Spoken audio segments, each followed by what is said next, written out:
So ಆಮೇಲೆ ಇನ್ನೊಂದು ಪ್ರಶ್ನೆ ಕೇಳೋದು, ಮನೆಯಲ್ಲಿ ತಿನ್ನಲ್ವಾ, ಯಾವಾಗಲೂ ಹೋಟ್ಲ್ ಪೋಸ್ಟ್ ಆಗ್ತೀರಾ ಅಂತ. ಸರ್ ಮನೇಲಿ ತಿನ್ಬೇಕು ಸರ್, ಪ್ರತಿಯೊಬ್ಬರು ಮನೆಯಲ್ಲೇ ತಿನ್ನಿ, ಹೊರಗಡೆ ಊಟ ತಿಂಡಿ ಮಾಡಬೇಡಿ ಇವತ್ತಿಂದ, ಆಯಿತಾ. ಸೊ ಇದೇ ಒಂದು ಎಲ್ಲರೂ ಜಾರಿ ಮಾಡಿಬಿಟ್ರೆ ಹೋಟೆಲ್ ಉದ್ಯಮ, ಮೊದಲು ಹೋಟೆಲ್ ಅನ್ನೋದು ನಮ್ಮ ಸ್ವದೇಶಿ ವಿಶ್ವಣ್ಣವ್ರು ಹೇಳ್ದಂಗೆ ಅದು ಸೇವೆ ಆಗಿತ್ತು ಅಲ್ವಾ, ಹಿಂದಿನ ಕಾಲದವ್ರಿಗೆ ಗೊತ್ತದು. ಸೊ ಹೋಟೆಲ್ ಅನ್ನೋದು ಒಂದು ಸೇವೆ. ಎಲ್ಲ ಹೊರಗಡೆ ಬಂದವರು ಯಾರಿಗೂ ನೀರು ಕೊಡ್ತಾರೆ, ಮಜ್ಜಿಗೆ ಕೊಡ್ತಾರೆ. ಇವತ್ತು ಆ ನೀರು ಮಜ್ಜಿಗೆ ಎಲ್ಲವನ್ನು ಮಾರಾಟ ಮಾಡ್ತೀವಿ, ಅದು ಇವತ್ತು ಉದ್ಯಮ ಆಗಿದೆ. ಅದೇ ರೀತಿ ಹೋಟೆಲ್ ಕೂಡ ಯಾರು ನಾನು ಹೋಟ್ಲ್ ಇಟ್ಟಿದ್ದೀನಿ ಅಂತ ಫ್ರೀಯಾಗಿ ಕೊಡೋಕ್ಕಾಗಲ್ಲ, ಯಾಕೆಂದರೆ ಉದ್ಯಮ ಅವ್ರ ಜೀವನ ನಡಿಬೇಕು. ಆದರೆ ಹೋಟೆಲ್ ಉದ್ಯಮದಲ್ಲಿ ಹಲವಾರು ಜನಕ್ಕೆ ಕೆಲಸ ಇರುತ್ತೆ. ಆಮೇಲೆ ಹೋಟೆಲ್ ಅನ್ನೋದು ಅನಿವಾರ್ಯ. ನಾನೀಗೆಲ್ಲ ಒಂದು ಕಡೆ ಪ್ರಯಾಣ ಮಾಡ್ತಾಯಿದ್ದೀನಿ, ಮಧ್ಯಾಹ್ನ ಹೊಟ್ಟೆ ಹಸಿತು ಅಂದಾಗ ಯಾವ ಬಸ್ಸು ಅಥವಾ ನಾನು ಹೋಗ್ತಿರೋ ವೆಹಿಕಲ್ಲು ಅಥವಾ ನಾನು ಹೋಗ್ತಿರೋ ಜಾಗದಲ್ಲಿ ಏನು ಸಿಗುತ್ತೋ, ಯಾವ ಹೋಟೆಲ್ ಸಿಗುತ್ತೋ ಅಥವಾ ನನಗೆ ಮುಂಚೆನೇ ಬೇರೆ ಮಾಹಿತಿ ಇದ್ದರೆ ಆ ಹೋಟೆಲಲ್ಲಿ ಊಟ ಮಾಡಬೇಕು. ಅದು ಅನಿವಾರ್ಯ ಕರ್ಮ ನಂದು. ಆದರೆ ನಮಗೆ ಎಲ್ಲಿ ಚೆನ್ನಾಗಿರುತ್ತೆ ಅಂತ ಗೊತ್ತಾಗ್ಬಿಟ್ರೆ ನಾವು ಅಲ್ಲೇ ಊಟ ಮಾಡೋಕ್ಕೆ ಇಷ್ಟಪಡ್ತೀವಲ್ವ, ಅಲ್ಲೇ ತಿಂಡಿ ತಿನ್ನೋಕ್ಕೆ ಇಷ್ಟಪಡ್ತೀವಲ್ವ.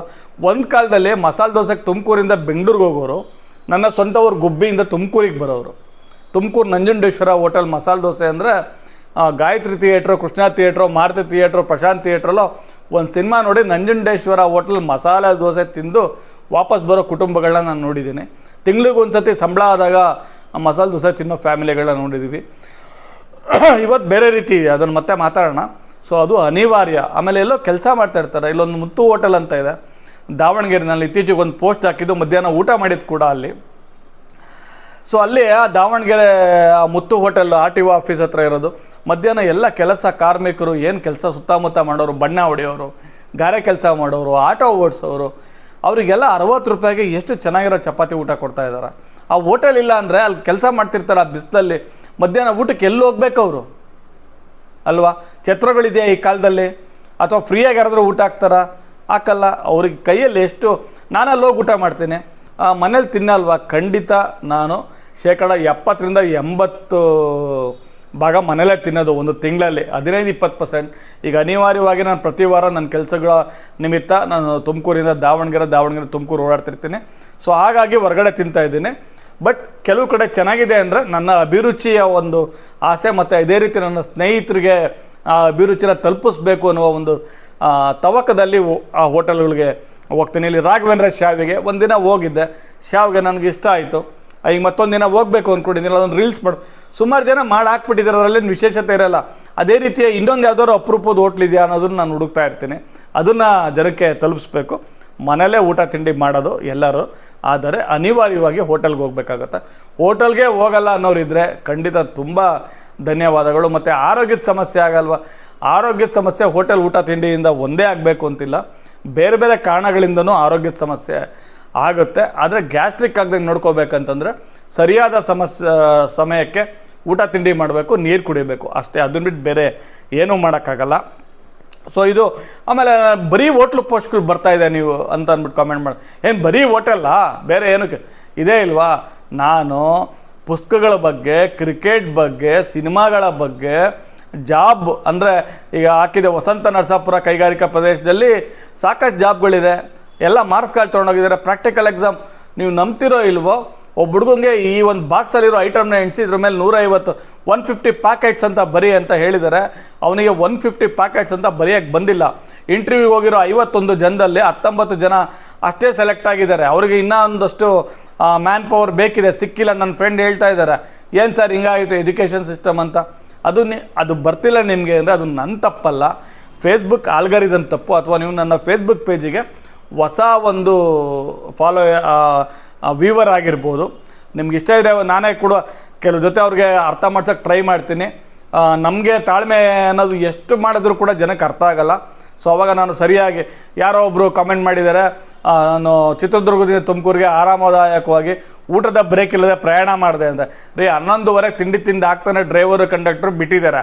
2 ಕಾಲ್ಗೆ ತುಮಕೂರು, ಅದು ಅರ್ಧ ಗಂಟೆ ಲೇಟಾಗಿದ್ದು ಸ್ವಲ್ಪ ಟ್ರಾಫಿಕ್ ಸಮಸ್ಯೆ ಆಗಿ ಅಲ್ಲೇನೋ ರಿಪೇರಿ ಬೇರೆ ರೋಡ್ ಮಾಡ್ತಾಯಿದ್ರು. 2 ಗಂಟೆಗಾಗಲೇ ಅಂದರೆ 11:30, ಸುಮಾರು 11 ಗಂಟೆ ತಿಂಡಿ ತಿಂದುಬಿಟ್ಟು ಅವರು 1:30-2 ಗಂಟೆಗೆ ಊಟ ಮಾಡಿಬಿಡ್ತಾರಾ? ಅವ್ರು ಮತ್ತೆ ತುಮಕೂರಿನ ದುರ್ಗಕ್ಕೆ ಹೋಗ್ಬೇಕಾದ್ರೆ ಅವ್ರಿಗೆ ಬಸ್ ಸ್ಟಾಪ್ ಇರುತ್ತೆ, ಅಲ್ಲಿ ಅಂದರೆ ಎಲ್ಲಿ ನಿಲ್ಲಿಸ್ಬೇಕು ಅಂತ ಗೊತ್ತಿರುತ್ತೆ, ಅಲ್ಲಿ ಊಟ ತಿಂಡಿ ಮಾಡ್ತಾರೆ. ಸೊ ಈ ರೀತಿ ಕೇಳ್ತಾರೆ. ಅವ್ರು ನಾನು ಮನುಷ್ಯನೇ ಅಲ್ಲ, ಆ ಡ್ರೈವರ್ ಪಾಪ ಬಿಸಿನಲ್ಲಿ ಕೂತ್ಕೊಂಡು ಆ ಇಂಜಿನ್ ಕಾವಲು ಕೂತ್ಕೊಂಡು ಗಾಡಿ ಓಡಿಸ್ಬೇಕು, ಪಾಪ ಅಲ್ಲ ಸರ್, ಅದು ಅವ್ರ ಕೆಲಸ. ಅವರು ಅವ್ರಿಗೆ ನಾನು ಡ್ರೈವರ್ ಆಗಬೇಕು ಅಂತಲೇ ಕೆಲಸಕ್ಕೆ ಕನ್ಸಿಟ್ಕೊಂಡು ಬಂದಿರೋರು ಇರ್ತಾರೆ. ಆಮೇಲೆ ಯಾವುದೋ ಒಂದು ಉದ್ಯೋಗ ಸಿಗಬೇಕು ಅಂತ ಬಂದಿರ್ತಾರೆ. ಯಾರು ಕಂಡಕ್ಟ್ರು ಡ್ರೈವರು ನಾನು ಇದೇ ಕೆಲಸ ಅಂತ ಇದು ಬಂದಿರಲ್ಲ, ಇವ್ರು ಇಷ್ಟಪಟ್ಟೆ ಕೂಡ ಬಂದಿರ್ತಾರೆ, ಒಂದು ಕೆಲಸ ಸಿಗಬೇಕು ಅಂತಿರುತ್ತೆ. ಸೊ ಬಂದಿರ್ತಾರೆ. ನಾನು ಅದು ನನ್ನ ಪೋಸ್ಟನ್ನ ಯಾಕೆ ತಪ್ಪು ತಿಳ್ಕೊತೀರ ನೀವು? ನಾನು ಆರಾಮದಾಯಕ ಅಂದರೆ ಅರ್ಧ ಗಂಟೆ 20 ನಿಮಿಷ ಅರ್ಧ ಗಂಟೆ ಊಟದ ಬ್ರೇಕ್ ಇಲ್ದಲೆ ಬೇಗ ತುಮಕೂರಿಗೆ ಬಂದೆ. ಬೇಗ ತುಮಕೂರಿಗೆ ಬಂದು ನಾನು ಕೆಲಸ ಮುಗಿಸ್ಕೊಂಡು ಅವತ್ತು ರಾತ್ರಿ ನಾನು ವಾಪಸ್ ಬರಬೇಕು ನಾನು. ಸೊ ಅಲ್ವಾ, ನನಗೆ ಅನುಕೂಲ ಆಯಿತು ಅನ್ನೋದನ್ನು ನಾನು ಆರಾಮದಾಯಕ ಪ್ರಯಾಣ ಅಂತ ಹಾಕಿದ್ದು. ಈ ಥರ ವಾಯುವ್ಯ ಕರ್ನಾಟಕ ಸಾರಿಗೆ ಬಸ್ಸುಗಳು ಕೆಲವು ಅಥವಾ ಬೇರೆ ಬಸ್ಗಳು ಎಲ್ಲ ಕಡೆ ಹೋಗಿ ತುಮಕೂರು ಬೈಪಾಸಿಂದ ಬೆಂಗಳೂರಿಗೆ ಹೋಗ್ತಾಯಿದ್ವು. ನಾನು ಅದನ್ನು ಗಲಾಟೆ ಮಾಡಿ ನನ್ನ ಫೇಸ್ಬುಕ್ ಪೋಸ್ಟ್ನಲ್ಲಿ ಹಾಕಿ ಮಸ್ಟ್ ಆ್ಯಂಡ್ ಶುಡ್. ಯಾಕಂದರೆ ಬಟ್ವಾಡಿಯಲ್ಲಿ ಇಳಿದ್ರೆ 8-10 ಜನ ಇಳಿದ್ರೆ ಅವತ್ತು ತುಮಕೂರಲ್ಲಿ ಒಬ್ಬರು ಮಾತಾಡಲಿಲ್ಲ. ಬಟ್ವಾಡಿನಲ್ಲಿ ಇಳಿದ್ರೆ ಏನು ಮಾಡಬೇಕು? ಆಟೋದವ್ರಿಗೆ ದುಡ್ಡು ಕೊಟ್ಟಕ್ಕೆ ಕಷ್ಟ. ಆಮೇಲೆ ನಮ್ಮ ಮನೆ ಇರೋದು ಬಸ್ ಸ್ಟ್ಯಾಂಡಿಗೆ ಹತ್ರ. ಬಟ್ವಾಡಿ ಎಷ್ಟು ದೂರ ಇದೆ? 12 ಗಂಟೆಲಿ ಇಳಿದು ನಾನು ಎಲ್ಲಿಗೆ ಬರಬೇಕು? ಹೆಂಗೆ ಬರಬೇಕು? ನಾನು ಒಬ್ಬನ ಕಷ್ಟ ಅಲ್ಲ, 8 ಜನ ಅಲ್ಲಿ ಇಳಿದ್ರಲ್ಲ, ಅವ್ರ ಪರವಾಗೂ ನಾನು ಮಾತಾಡಿದೆ, ಒಬ್ಬರು ಸಪೋರ್ಟ್ ಮಾಡಲಿಲ್ಲ. ಇವತ್ತು ನಮ್ಮ ಸಮಾಜ ಇರೋದೇ ಹಂಗೆ. ಅದ್ರ ಬಗ್ಗೆ ನಾವೇನೂ ಮಾಡೋಕ್ಕಾಗಲ್ಲ. ಆದರೆ ನನ್ನ ಪೋಸ್ಟಿಂದ 4 ಜನಕ್ಕಲ್ಲ, ನನಗೆ ಉಪಯೋಗ ಆಗಬೇಕು, ಅದು ಮುಖ್ಯ. ಜೊತೆಗೆ 4 ಜನಕ್ಕೆ ಉಪಯೋಗ ಆದರೆ ಅದು ಇನ್ನೊಂದು ಎಕ್ಸ್ಟ್ರಾ ಬೋನಸ್ ಖುಷಿ ಅಂತ ನಾನು ಭಾವಿಸಿರೋದ್ರಿಂದ ನಾನು ಬಸ್ಸುಗಳ ಬಗ್ಗೆನೂ ಹಾಕಿದ್ದೀನಿ. ಬಸ್ಸಿನ ನಿಗಮದ ಸಿಬ್ಬಂದಿಗಳ ಬಗ್ಗೆ ನಂದೇನು ಕಂಪ್ಲೇಂಟ್ ಇಲ್ಲ. ರಾಜ್ಯ ಸರ್ಕಾರ ಫ್ರೀಯಾಗಿ ಕೊಟ್ಟಿರೋದ್ರ ಬಗ್ಗೆನೂ ನನ್ನ ಕಂಪ್ಲೇಂಟ್ ಇಲ್ಲ. ಅರ್ಥ ಮಾಡ್ಕೊಂಬಿಡಿ.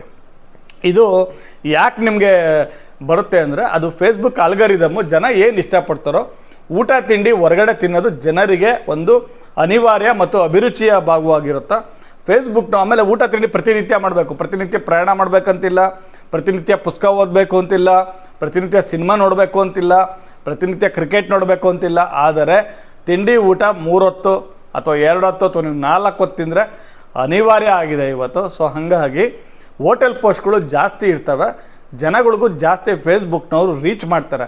ಯಾಕೆ ಅಂತಂದರೆ ಫೇಸ್ಬುಕ್ ಆಲ್ಗರಿದಮ್ ವರ್ಕ್ ಆಗೋದೇ ಹಾಗೆ.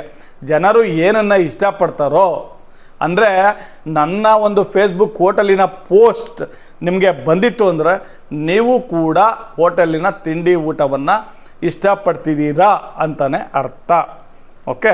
ಸೊ ಈಗ ಒಂದು ಬೆಳಗ್ಗೆ ಯಾರೋ ತುಂಬ ಪರ್ಸ್ನಲ್ ಪೋಸ್ಟು ನಿಮ್ಮದು ಅಂತ, ತುಮಕೂರಿನ ದ್ವಾರಕಾ ಹೋಟೆಲಲ್ಲಿ ನಾನು ಹಾಕಿರೋ ನನಗೆ ಟೀ ಪೋಸ್ಟು ನನಗೆ ವೈಯಕ್ತಿಕ ಹೆಂಗೆ ಅವ್ರ ಪ್ರೊಫೈಲ್ ತೆಗೆದು ನೋಡಿದ್ರೆ ಅವ್ರ ಫ್ಯಾಮಿಲಿ ಫೋಟೋ ಇದೆ, ಅವ್ರ ಫೋಟೋ ಇದೆ, ಅವ್ರಿಗೆ ಇರೋ ರಾಜಕೀಯದ ಒಂದು ಉಮೇದಿನ ಒಂದು ಯೂಟ್ಯೂಬ್ ಚಾನಲ್ ಲಿಂಕ್ ಇದೆ, ಅದು ವೈಯಕ್ತಿಕ ಆಗುತ್ತೆ. ನಂದು ಯಾವುದು ವೈಯಕ್ತಿಕ ಅಲ್ಲ, ಒಂದು ಸಾರ್ವಜನಿಕ. ಈ ಹೋಟೆಲಲ್ಲಿ ಟೀ ಚೆನ್ನಾಗಿದೆ, ಕಾಫಿ ಕುಡಿಯೋ ನಾನೇ ಟೀ ಕುಡಿದಿದ್ದೀನಿ ಅಂತಂದರೆ ಟೀ ಪ್ರಿಯರು ಇಲ್ಲಿ ಮಸ್ಟೆನ್ಸ್ಟು ಟೀ ಕುಡಿಲೇಬೇಕು ಅಂತ. ಸೊ ಅದು ಪರ್ಸ್ನಲ್ ಪೋಸ್ಟ್ ಅಲ್ಲ, ಅದು public post. It's A public information. ನಾನು ಆ ಕೆಲಸನೇ ಮಾಡ್ತಾ ಇರೋದು. ಸೊ ಈಗ ಡಿಜಿಟಲ್ ಕ್ರಿಯೇಟರ್ ಆಗಿದ್ದವನು, ನಾನು ಡಿಜಿಟಲ್ ಇನ್ಫ್ಲೂಯೆನ್ಸರ್